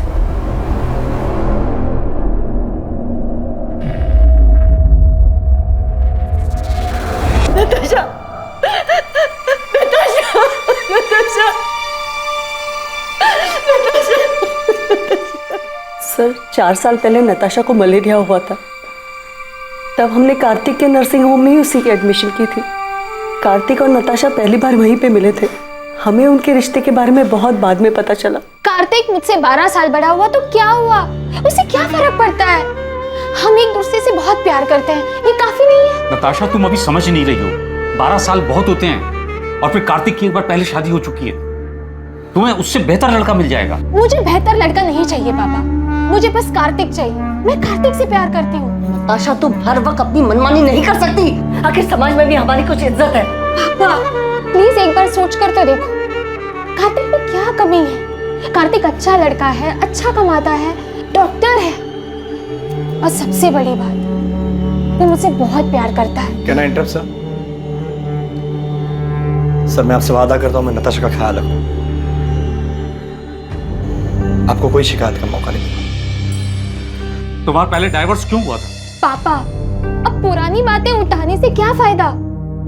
कार्तिक आगे बढ़ चुका है अब मेरे साथ, और हम एक दूसरे के साथ बहुत खुश हैं। नताशा को हम दुखी नहीं देख सकते थे, इसलिए हमें उसकी जिद के आगे झुकना पड़ा। क्या आप लोगों को पता है कि कार्तिक की जिंदगी में नताशा के अलावा भी एक दूसरी औरत थी? क्या? सर, ये क्या कह रहे हैं आप? जी हाँ, और पिछले कई महीनों से इसी बात को लेकर कार्तिक और नताशा के बीच झगड़ा हो रहा है। सर, मेरी नताशा से हर दूसरे दिन बात हुआ करती थी, उसने तो कभी ऐसा कुछ नहीं कहा। सर, नताशा और कार्तिक दोनों के कॉल रिकॉर्ड्स कल सुबह तक आ जाएंगे। प्रधान, जल्द से जल्द हमें कार्तिक तक पहुंचना होगा।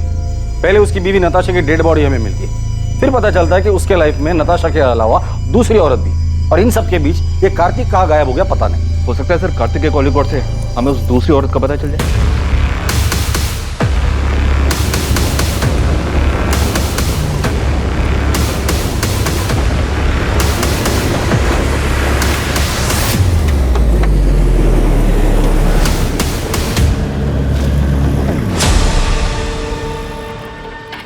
क्या भाई, कब से देख रहा हूँ पीछा कर रहा है मेरा।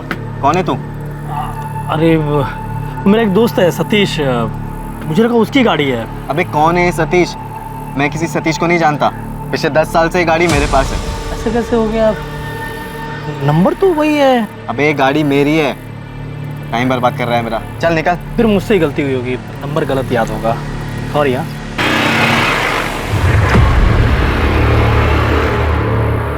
हाँ विक्रांत बोल। राजीव, वो एक आदमी मेरा पीछा कर रहा था गाड़ी से। पीछा कर रहा था? तो तूने क्या किया? मैंने उससे जब पूछा तो बोल रहा था कि किसी सतीश की गाड़ी है ये। तूने उसकी शक्ल देखी ना? वो दिखने में कैसा था? मतलब पुलिस वाला लग रहा था क्या तुझे? नहीं, पुलिस वाला तो नहीं लग रहा था वो। तू फालतू में टेंशन ले रहा। अबे हमने पीछे कोई सबूत छोड़ा ही नहीं है, कोई तुझ तक नहीं पहुंच पाएगा विक्रांत। ठीक है राजीव।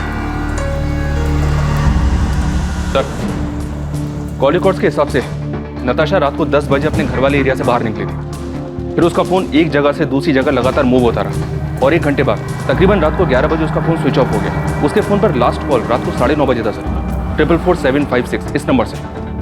मतलब कॉल आने के आधे घंटे बाद वो घर से निकली, जरूर कॉलर से मिलने गई। किसका नंबर है ये? नंबर भी स्विच ऑफ है सर, इसकी भी डिटेल्स निकलवा रहा हूँ। कार्तिक का कुछ पता चला? उसके कॉल रिकॉर्ड्स क्या कहते हैं? सर 10 अगस्त की रात को कार्तिक का फोन रात को 11:50 पर स्विच ऑफ हुआ था। उसका last location new Delhi airport है। मतलब मर्डर करके सीधा भागने का प्लान था। सर कार्तिक के कॉल रिकॉर्ड में 2 नंबर्स और मिले, एक है मोना सहगल का और दूसरा है डॉक्टर अभय सचदेवा का। कार्तिक ने फोन स्विच ऑफ करने से जस्ट पहले इस डॉक्टर अभय सचदेवा को कॉल किया था। ये अभय उसी के नर्सिंग होम में उसके साथ काम करता है। और ये मोना? ये भी कार्तिक के नर्सिंग होम में नर्स है सर। कार्तिक और मोना के बीच पिछले 3 महीनों से काफी बातें हो रही थी। कार्तिक का जिसके साथ अफेयर चल रहा है वो दूसरी औरत मोना ही है। पता नहीं, इस मोना को पुलिस स्टेशन बुलाओ और तुम फिट एंड के नर्सिंग होम में जाकर डॉक्टर अभय से मिलो और कार्तिक के बारे में पता करो। नताशा का मर्डर हो गया? कब? कैसे? और कार्तिक, क्या उसे पता है? ये तो आप बेहतर बता सकते हैं। आप क्या कह रहे हैं सर? 10 अगस्त की रात को 10 से 12 के बीच नताशा का मर्डर होता है और उसी दौरान कार्तिक आपको कॉल करता है। काम हो गया? हाँ, हो गया। उसकी लास्ट लोकेशन एयरपोर्ट है और उसके बाद से उसका फोन स्विच ऑफ है। कहाँ छुपा हुआ है कार्तिक? सर कार्तिक सर मुंबई गए हैं मेडिकल कॉन्फ्रेंस के लिए। 10 तारीख की रात की उनकी फ्लाइट थी। मेडिकल कॉन्फ्रेंस के लिए गया तो फोन क्यों स्विच ऑफ? सर मुझे नहीं पता, बल्कि मैंने और अभय सर ने तो कई बार उनका नंबर ट्राई किया है। अच्छा, तुम्हारे और कार्तिक के बीच रिलेशन क्या है? वही सर जो एक डॉक्टर और नर्स के बीच में होता है। ये तुम दोनों के कॉल रिकॉर्ड। नर्सिंग होम में दिन भर काम करने के बाद हर रात इतनी देर किस बात पर डिस्कशन करते हो तुम दोनों? नताशा को मारने का प्लान तुम दोनों ने मिलकर बनाया था? नहीं सर, ऐसी कोई बात नहीं है। ऐसे कैसे कोई बात नहीं है डॉक्टर अभय? कार्तिक ने उस रात को लास्ट कॉल आपको ही किया था। कि वो नर्सिंग होम की सप्लाईज के बारे में बात करनी थी। क्या बात करनी थी? कंसाइनमेंट डिले हो गया था ना, उस बारे में। किस चीज का कंसाइनमेंट? कहाँ से आने वाला था और कब आने वाला था? जी वो डॉक्टर अभय, आप झूठ बोल रहे हैं। अभी आप हमें सीधी तरह से बताइए कि कार्तिक ने नताशा के मर्डर के बारे में आपको क्या बोला? आप गलत समझ रहे हैं सर। मैं आपको सब सच सच बताता हूँ। हमारे हॉस्पिटल की एक नर्स ने एक पेशेंट को गलत दवाई दे दी थी, जिस वजह से उसकी कंडीशन बहुत सीरियस हो सकती थी।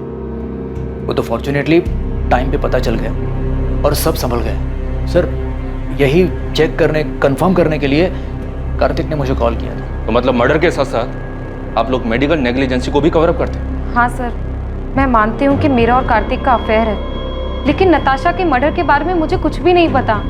तो मर्डर वाली रात तुम दोनों साथ में क्या कर रहे थे? तुम दोनों की सेल लोकेशन से साफ पता चलता है कि मर्डर वाली रात तुम दोनों रात 9 बजे से लेकर 11 बजे तक साथ में थे। एक्चुअली हम लोग ब्लू मून होटल में थे। लेकिन नताशा को हमारी फोटोज कहाँ से मिली? यही तो मेरी समझ में भी नहीं। धमकी भी दे रखी है मुझे, वो मुझे बर्बाद कर देगी। तो अब आगे क्या करना है? इससे पहले कि नताशा नाम का सरदर्द नासूर बने, मुझे इसका जड़ से इलाज करना होगा। तो नताशा से छुटकारा पाने के लिए कार्तिक ने नताशा को रास्ते से ही हटा दिया? सर उस रात मैं और कार्तिक साथ में ड्रिंक कर रहे थे। नताशा ने जीना मुश्किल कर रखा। हर रोज नए ड्रामे करती है। आज तो पता नहीं कहाँ से उसे मेरे और मोना के फोटोज याद लगे। लेकिन उसके पास फोटोग्राफ्स आए कहाँ से? पता नहीं यार कहाँ से मिले। लेकिन अब इस बात का परमानेंट सॉल्यूशन ढूंढना है। मतलब कार्तिक ने नताशा को मारने की बात की थी? सर मुझे नहीं पता कि कार्तिक ने ऐसा क्यों कहा, उसके कहने का क्या मतलब था, लेकिन मैं कार्तिक को अच्छे से जानती हूँ। वो ऐसा बिल्कुल भी नहीं कर सकता। सर हमने हमारे रिलेशन को सीक्रेट रखा था। अगर किसी को ये बात पता थी तो वो बस डॉक्टर अभय है। तो क्या वो पिक्चर्स डॉक्टर अभय ने नताशा को भेजी? नहीं सर, भला मैं क्यों नताशा को कार्तिक और मोना के पिक्चर्स दूंगा? वो पहले इतना परेशान था। रही बात नताशा के मर्डर की, तो सर मुझे नहीं लगता कार्तिक ऐसा कुछ करेगा। कार्तिक मुंबई में जिस मेडिकल कॉन्फ्रेंस के लिए गया है, वहाँ किसी को बोल के उससे बात कर सकते हैं आप? सर कार्तिक का पता चल गया है, वो अभी मुंबई में ही है। बात हो गई है उससे, वो यहाँ गुरुग्राम के लिए निकल रहा है। कार्तिक को तो पता ही नहीं है कि उसकी वाइफ नताशा का मर्डर हो चुका है। जब उसको बताया काफी चौंक गया था। क्या वाकई में कार्तिक सच बोल रहा था? क्या वाकई उसे नताशा की मर्डर की कोई खबर नहीं थी? और अगर कार्तिक को इस बारे में कुछ पता नहीं था तो उसने पिछले 2 दिन से अपना फोन क्यों ऑफ कर रखा था? या फिर यह हत्या कार्तिक की तरफ से एक परफेक्ट मर्डर था, जिसमें हत्या के वक्त उसका गुरुग्राम से बाहर मुंबई में होना सिर्फ उसकी प्लानिंग का एक हिस्सा था, ताकि वो आरोपों से बच सके? इन सारे सवालों के जवाब पुलिस को सिर्फ कार्तिक से मिल सकते थे। कितनी बार बताऊं सर, मैंने फोन स्विच ऑफ नहीं किया था।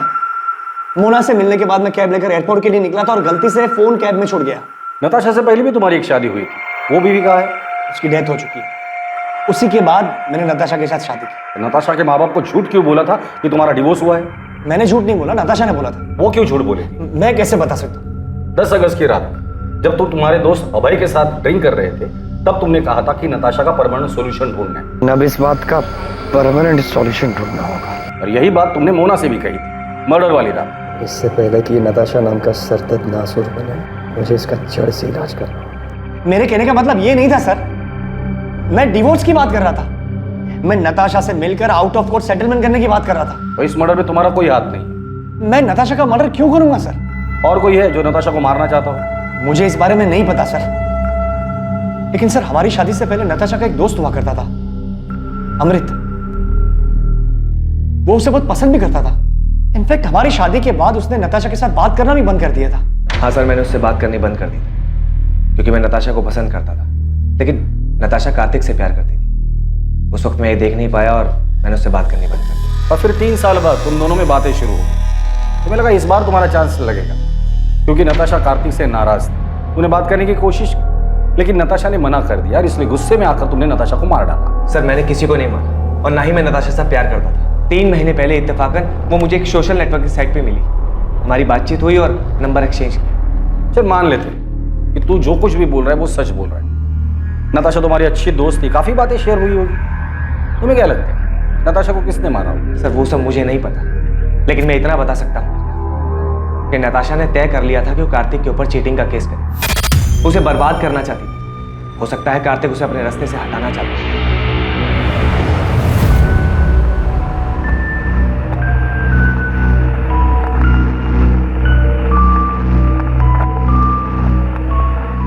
ये कार्तिक तो हमारे साथ गेम खेल रहा है। मतलब इसने हमसे कहा था कि इसकी एक्स वाइफ की डेथ हो चुकी है। तो क्या वो जिंदा है? वो जिंदा ही नहीं है सर, वो नताशा के क्रिमेशन में भी आई थी। कार्तिक ने हमसे ये क्यों कहा कि उसकी एक्स वाइफ की डेथ हो चुकी है? मुझे नहीं पता। हमारे रिश्ते के बारे में सभी लोग जानते हैं, कुछ छुपा नहीं है इसमें। नताशा भी हमारे रिश्ते के बारे में जानती थी। अब लोगों को डिवोर्स क्यों हुआ? डिवोर्स नहीं हुआ है हमारा। मतलब आप दोनों का डिवोर्स नहीं हुआ था और उसके बावजूद कार्तिक ने नताशा से शादी कर ली थी। मैं जानता हूं तुम्हें हर्ट कर रहा हूं, लेकिन अब और धोखे में रखना नहीं चाहता। कार्तिक, हम तो एक साथ खुश थे ना, फिर ये अचानक से क्या हो गया? पल्लवी, मैं नताशा को शादी करने का वादा कर चुका। कार्तिक अपना मन बना चुका था। वो नताशा से प्यार करता था और मेरे पास उसे रोकने की कोई वजह बची नहीं थी। आप दोनों की शादी कब हुई थी? 2007 में लव मैरिज थी। दोनों का कोई बच्चा? अच्छा माँ, वो पापा से बात हुई? वैसे नताशा की वजह से आप दोनों की शादी टूटी थी, तो नताशा के लिए आपके दिल में रंजिश तो रही होगी। नताशा के लिए रंजिश रखकर मैं क्या करती? मैंने जो किया था उसका किया तो भुगतना ही था। मतलब मैं कार्तिक की पहली बीवी नहीं हूँ ना, मैं उसकी दूसरी बीवी हूँ। क्या? तो उसकी पहली बीवी कौन है और कहाँ है? गीता नाम है उसका, रोहतक से है वो। जब कार्तिक मुझसे मिला था वो शादीशुदा था। हमारे बीच में प्यार हुआ, मैं उनके बीच में आ गई थी, तो उसने गीता को डिवोर्स दे दिया। मतलब आप कह रही हैं कि कार्तिक की 3 शादियां हो गई है और उसके बावजूद अभी उसका किसी और के साथ अफेयर चल रहा है? कार्तिक हमेशा ऐसे ही खुदगर्ज था, बस मैं प्यार में अंधी हो गई थी। गीता कार्तिक की पहली बीवी, उसका एड्रेस है आपके पास?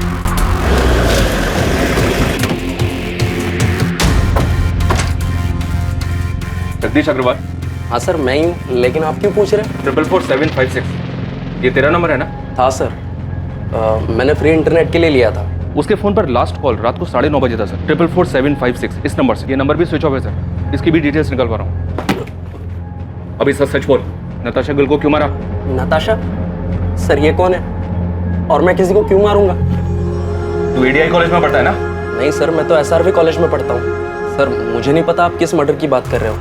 मैं किसी नताशा को नहीं जानता और इंटरनेट यूज़ करने के बाद मैंने वो सिम कार्ड फेंक दिया था सर।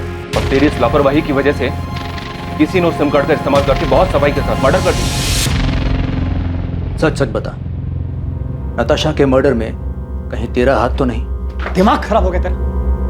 क्या बोलना क्या चाहता तू? पुलिस को तुझ पे शक। उस रात तूने कहा था कि तू नताशा से काफी परेशान था, उससे पीछा छुड़ाने के लिए कुछ करने की सोच रहा था। अभय, मैं मुंबई से लौटने के बाद नताशा के साथ डिवोर्स देने की सोच रहा था। ये बात तू मुझे उस रात भी कह सकता था। मुझे भरोसा नहीं मुझ पर। मैं तुझ पे भरोसा करना चाहता हूँ एंड आई ट्रूली होप कि तू सच बोल रहा है।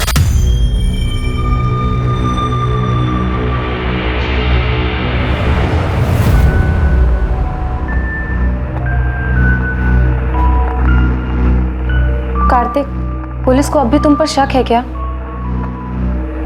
उनका शक इतनी जल्दी खत्म नहीं होगा। तो अब आगे क्या करना है?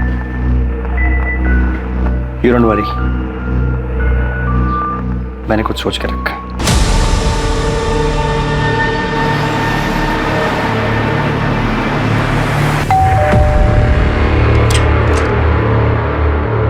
गीता कक्कड़ जी।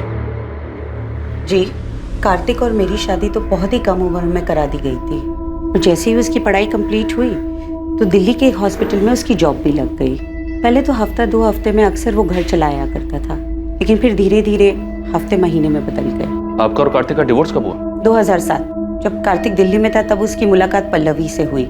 मुझे तो उनके रिश्ते की कोई भनक भी नहीं थी, लेकिन फिर अचानक कार्तिक ने सामने से आके मुझे सब कुछ बता दिया। इसलिए जब उसने मुझसे डिवोर्स मांगा तो मैंने मना नहीं किया। कार्तिक का काम अच्छा चल रहा था तो मुझे लगा कि वो हमारी बेटी को एक अच्छी जिंदगी दे पाएगा, इसलिए मैंने हमारी बेटी की कस्टडी उसे सौंप दी। आपकी और कार्तिक की एक बेटी भी है? जी हाँ, ईशा गिल। और वो अपने पापा कार्तिक और पल्लवी के साथ ही तो रहती है। लेकिन कार्तिक और पल्लवी दोनों ने हमें ईशा के बारे में तो कुछ नहीं बताया। कार्तिक आखिर झूठ क्यों बोल रहा था? क्या वो खुद को बचाना चाहता था या फिर किसी और को? पल्लवी से मेरी शादी हुई तब ईशा 7 साल की थी। शुरुआत से ही मैंने ईशा को अपनी बेटी माना था। मैंने और कार्तिक ने दोनों ने मिलकर इसे बड़ा किया है। लेकिन फिर पापा की जिंदगी में नताशा आई और सब कुछ बिखर गया। मैं ईशा को अपने साथ रखना चाहता था, उसे कभी छोड़ना नहीं चाहता था। लेकिन मैं माँ को छोड़कर कहीं नहीं जाना चाहती थी, खासकर उस नताशा के साथ रहने के लिए, जिसकी वजह से मेरी माँ को इतनी ठेस पहुंची। मैंने वो घर छोड़ा था लेकिन ईशा को कभी नहीं छोड़ा। वो मेरी इकलौती औलाद है। मेरे लिए मेरी फैमिली सिर्फ मेरी माँ है सर, और कोई भी नहीं। और अगर पापा को मेरी इतनी चिंता होती तो वो मुझे छोड़कर कभी नहीं जाते। कार्तिक, पल्लवी और ईशा तीनों से बात करके सिर्फ फैमिली ड्रामा सामने आ रहा है। अभी तक हमारे पास किसी के खिलाफ कोई सबूत भी नहीं है और ना ही कोई वजह। सर, कार्तिक के कॉल रिकॉर्ड्स के हिसाब से भी उसकी और नताशा की लोकेशंस अलग अलग है। मैंने पल्लवी और ईशा के कॉल रिकॉर्ड्स भी स्टडी की। इंसिडेंट के वक्त ये दोनों घर पर ही थे। इनके अलावा डॉक्टर अभय, नताशा का फ्रेंड अमृत और नर्स मोना, इनके खिलाफ भी कुछ नहीं मिला। तो प्रधान, नताशा को मारा किसने? किसने की होगी इतनी जबरदस्त प्लानिंग जो हमारे हाथ ही नहीं लग रहे? साहब अंदर आऊं क्या? आजा बहादुर, कुछ अच्छी खबर है तो बता। साहब, हमने गुरुग्राम में आपकी सफेद कार को पूरी तरह छान मारा, लेकिन किसी भी कार पे वो स्टिकर नहीं दिखा सर। यहाँ तक कि एनसीआर इलाके में भी ढूंढा, लेकिन वो स्टिकर वाली कार नहीं दिखी सर। और नताशा के गहनों के बारे में कुछ पता चला? अभी मार्केट में आए नहीं है। और सर, वो सुपारी वाले एंगल से भी कुछ मिला नहीं।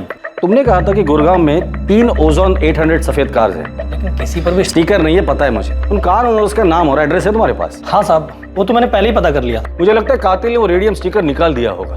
प्रधान, इन तीनों की हिस्ट्री निकालो और उठाकर लेकर आओ। मुझे लगता है इन तीनों में से कोई एक तो हमारे काम का है।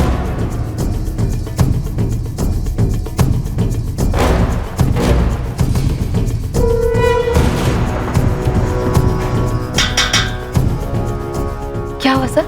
विक्रांत मेरा बेटा है। कहाँ है? वो तो गैरेज में गया है काम करने। विक्रांत जहाँ काम करता है वहाँ का एड्रेस दीजिए। सब क्या हुआ है मुझे?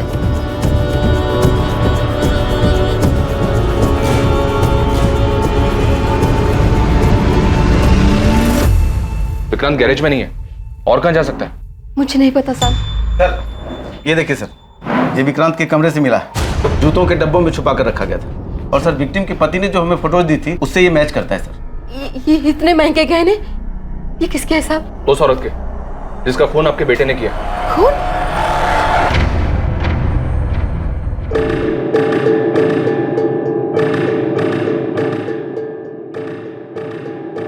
हाँ विक्रांत बोल। राजीव, अबे पुलिस मेरे घर तक पहुंच गई। तूने तो कहा था कि कुछ भी नहीं होगा। क्या बोल रहा है विक्रांत तू?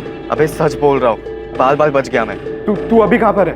एमडी नगर के वो पीछे वाली रोड पे गाड़ी में बैठा हूँ। राजीव, मुझे लगता है कि हमें पुलिस को सब सच सच बता ही देना चाहिए। तू 2-4 दिन के लिए गुरुग्राम से बाहर चले जा, है ना? तब तक मैं कोई प्लान बना लूंगा। मैं तुझे 2 दिन का वक्त दे रहा हूँ। अगर तूने मुझे इस झमेले से नहीं निकाला ना तो मैं खुद ही पुलिस को जाकर सब सच सच बता दूंगा। सर, विक्रांत के फोन की लोकेशन डेड बॉडी मिलने वाली जगह से मैच हो रही है। टाइम भी उसी दौरान का है। विक्रांत के कॉल रिकॉर्ड से कुछ मिला?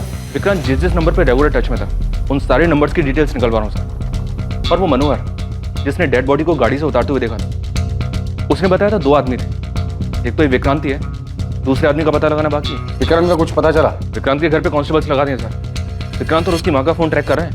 साहब, वो विक्रांत का पता चल गया साहब। मुझे क्या लगा था गाड़ी धोने से सबूत धुल जाएंगे।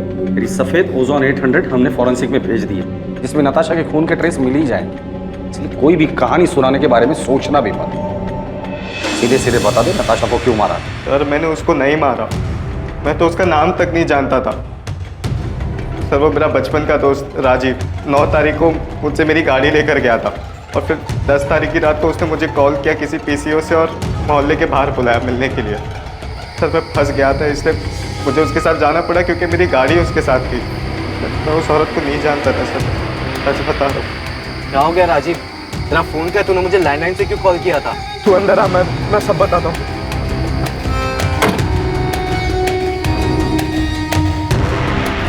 राजीव तू इतना बौखलाया हुआ क्यों है? कुछ बताएगा मुझे क्या हुआ? सर मैं प्यार के जुनून में अंधा हो गया था सर। उसे पाने के लिए जो बन पड़ा मैंने किया सर। किसके प्यार का जुनून? नताशा के? नहीं सर, ईशा के। ईशा के लिए तूने नताशा को मार दिया? हाँ सर। तो ईशा ने तुम्हें कहा था नताशा को मारने के लिए? नहीं सर, उसकी माँ पल्लवी ने कहा था सर।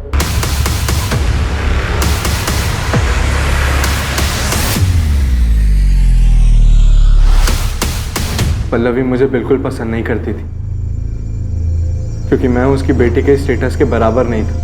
मैं और राजीव पिछले 6 महीने से डेट कर रहे थे, पर माँ हमारे रिश्ते से खुश नहीं थी। तकरीबन 1-1.5 महीने पहले मैंने राजीव को घर बुलाया था लंच पर, ताकि माँ उसे और जान सके। जब मैंने राजीव को घर पे देखा तो मुझे लगा कि इस मर्डर को अंजाम देने में मैं उसका इस्तेमाल कर सकती हूँ। इसलिए मैंने उसके सामने एक शर्त रखी। तुम अगर ईशा के साथ रहना चाहते हो, मेरा एक काम करना पड़ेगा। मैं आपकी बेटी से प्यार करता हूँ और ईशा के साथ के लिए मैं कुछ भी करने के लिए तैयार हूँ। किसी की जान ले सकते हो? माँ, इस सब में आप राजीव को क्यों खींच रही हो? तुम्हारे साथ रहना चाहता है ना, तुम्हारा साथ नहीं दे सकता। राजीव नताशा को मारने के लिए तैयार था, ईशा नहीं चाहती थी कि वो किसी पछड़े में पड़े। मैं उसका इस्तेमाल नहीं कर सकती। हाँ, अगर वो तुमसे प्यार करता है तो तुम्हारे लिए इतना तो कर ही सकता है। लेकिन माँ, आप ऐसे कैसे किसी और की लाइफ डेंजर में डाल सकती हो? उसका तो इन सब से कोई लेना देना भी नहीं है। थोड़ा अकल से काम लो ईशा। कल को अगर नताशा के मर्डर की बात पुलिस तक पहुंच भी जाती है तो राजीव पर हम सारा ब्लेम डाल सकते हैं। माँ, अगर ये सब बात आप ना ही करो तो बेहतर होगा। राजीव पर प्यार का भूत सवार था। वो किसी भी तरह हमारे रिश्ते पर माँ की हामी चाहता था, इसलिए उसने मेरे लिए अपने सर पर इतना बड़ा खतरा उठा लिया। वो तो उसे करना ही था, बेवकूफ़ है वो। नताशा को कैसे मारा और क्यों? नताशा को मारने के लिए उसे उसके घर से बाहर निकालना जरूरी था, और मेरे कुछ भी कहने से वो घर से बाहर निकलने वाली थी नहीं। उसे कुछ मजबूत चारा देने की जरूरत थी। और फिर मैंने उसे वो चारा दी। ईशा की माँ कार्तिक और मोना के बारे में सब जानती थी, उसे सब पता था उनके अफेयर के बारे में। और यही बात मैंने एक अज्ञात कॉलर बनकर नताशा के कान में भरी। मैं उसे एक ऐसे नंबर से कॉल और मैसेज करता था जो मेरा नहीं था, मुझे कहीं पड़ा मिला था। और आगे का प्लान ये था कि धीरे धीरे मैं नताशा का विश्वास जीत लूँगा। और इन सब के लिए मुझे कार्तिक और मोना की एक पिक्चर चाहिए थी।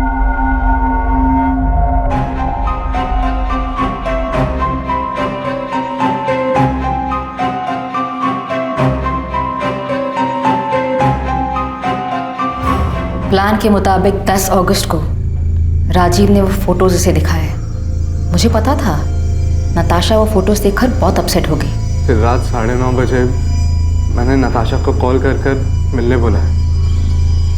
मैंने कहा कि मुझे पता है कार्तिक कहाँ है और किसके साथ, और 1 लाख रुपए के बदले में मैं उसे वहाँ ले जा सकता हूँ। और नताशा कार्तिक को रंगे हाथों पकड़ना चाहती थी। वो तुरंत राजी हो गई। फिर थोड़ी देर बाद ही मैंने नताशा को मार्केट रोड के चौराहे से पिक किया। कहाँ है कार्तिक? किसके साथ है? मैं आपको वहीं लेके जा रहा हूँ। आप पैसे लाए हो? हाँ, पूरे 1 लाख है, पर काम हो जाने के बाद। ये कहाँ लेके आ गए हो तुम मुझे? यहाँ जंगल के बीच में तुमने गाड़ी क्यों रोक दी? बस 1 मिनट। पल्लवी, ईशा, तुम दोनों यहाँ पे क्या कर रहे हो? क्राइम कैसे हुआ ये तो आपने हमें बता दिया, पर एक सवाल अब भी बाकी है पल्लवी जी। क्यों? वजह क्या थी नताशा को मारने की? कार्तिक मेरा था, कानूनी तौर से भी और मन से भी। वो मेरा पति था और नताशा ने उसे मुझसे छीन लिया था, इसलिए मुझे उसको अपने रास्ते से हटाना था। लेकिन आप दोनों तो बहुत साल पहले अलग हुए थे, तो फिर क्यों? क्योंकि मैं कार्तिक को बहुत अच्छी तरह से जानती हूँ। शादी के दौरान भी उसकी कई सारे अफेयर्स हुए, पर हर बार वो मेरे पास लौट कर आया था।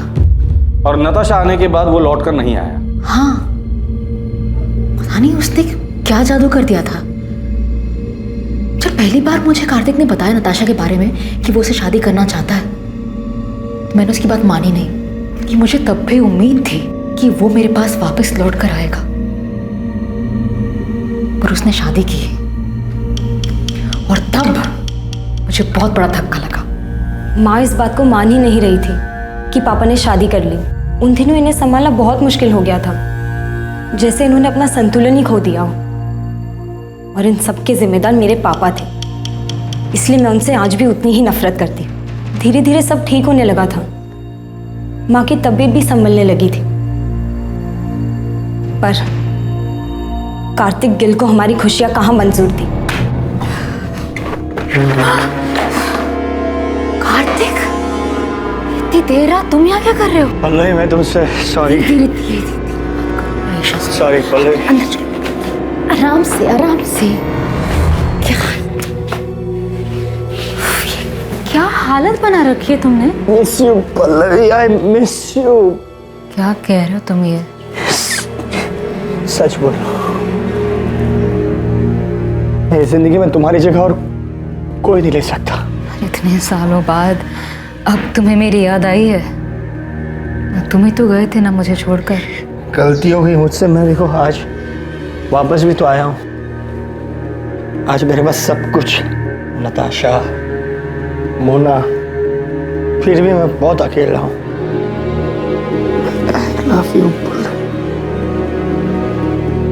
I love you. कार्तिक के साथ वो रात गुजारने के बाद मेरी समझ में आ गया था कि कार्तिक अब भी मुझसे प्यार करता है और नताशा ही हमारे रास्ते का कांटा थी। इसलिए नताशा को रास्ते से हटाने का प्लान तुमने बना लिया और उसमें ईशा को भी शामिल कर लिया। क्या माँ, आपको समझ भी रहा आप क्या सोच रही हो? तुम नहीं समझ रही हो मैं क्या बोल रही हूँ। नताशा के जाने के बाद सब कुछ पहले जैसा हो जाएगा। हम सब लोग खुशी खुशी रहने लग जाएंगे। तुम्हारे पापा भी हमारे साथ रहेंगे। माँ प्लीज संभालो खुद को और मेरी बात को समझो। ये सब करने का कोई फायदा नहीं होगा माँ, पापा लौटकर नहीं आने वाले। प्लीज मेरी मदद करो। मैं अपनी माँ की तरह सपनों में नहीं जीती। मैं जानती थी ऐसा कुछ नहीं होगा। पापा की फितरत बदलने वाली नहीं थी। जब तुम्हें ये सब कुछ पता था तो माँ का साथ क्यों दिया? क्योंकि ये मेरी माँ है। बचपन से सिर्फ इन्होंने ही मुझे प्यार दिया है। मेरे अपने माँ बाप तक को मेरी कोई फिक्र नहीं है। इन्होंने कभी मुझे अकेला नहीं छोड़ा। और जहाँ तक बात नताशा की थी, तो मेरी माँ की हालत के जिम्मेदार वही है। उसी ने हमारा घर तोड़ा था। सच कहूं, उसे मारने का मुझे कोई गम नहीं। तुम लोगों की जिंदगी अच्छे से कट रही थी। तुम दोनों को देखकर कोई नहीं कहेगा कि ईशा तुम्हारी असली बेटी नहीं है, तुम उसकी असली माँ नहीं।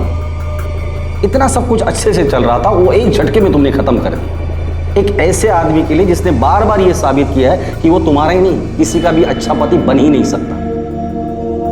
और तुम्हारा घर नताशा ने नहीं तोड़ा है, कार्तिक, जिसे अपना घर, परिवार की या शादी इस शब्द की इज्जत करने आती ही नहीं है। बेटा, ये तुमने क्या कर दिया? क्यों किया ऐसा?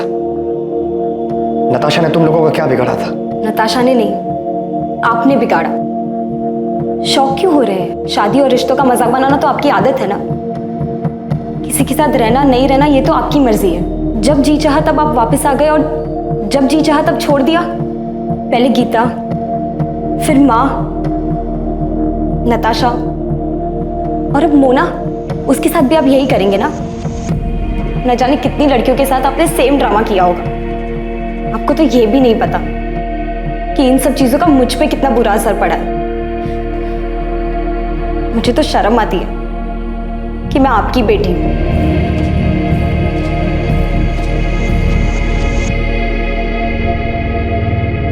पल्लवी गिल, उसकी बेटी ईशा गिल और ईशा के बॉयफ्रेंड राजीव वालिया को नताशा की हत्या के आरोप में आईपीसी की धारा 302 और सबूत मिटाने के लिए आईपीसी की धारा 201 के तहत बुक किया गया है। राजीव का फ्रेंड विक्रांत मेहता, जो कि अपराध में इस्तेमाल हुई कार का मालिक था, उस पर आईपीसी की धारा 201 के तहत आरोप लगा है। पल्लवी हर हाल में कार्तिक को पाना चाहती थी, जिसके लिए उसने बिना कुछ सोचे समझे नताशा की हत्या कर दी।